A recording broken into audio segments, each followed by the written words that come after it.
దేవునికి మహిమ కలుగును గాక. మన ప్రభు అయినటువంటి యేసుక్రీస్తు వారి యొక్క శ్రేష్టమైన నామములో మీ అందరికి వందనాలు చెల్లించుకుంటున్నాను.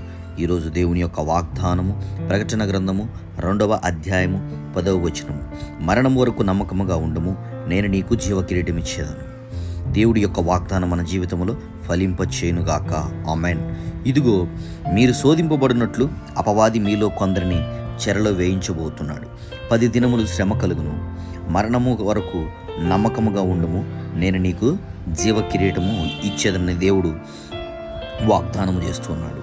ప్రాణాపాయ పరిస్థితులు వచ్చినప్పుడు, మనకి శ్రమలు కలుగుతున్నప్పుడు దేవుడు మహాకృపను బట్టి మనకిచ్చినటువంటి ఆ రక్షణను మనము చేజార్చుకునేటటువంటి వారిగా ఉండినట్లయితే మనకు జీవ కిరీటమును పోగొట్టుకుంటాము.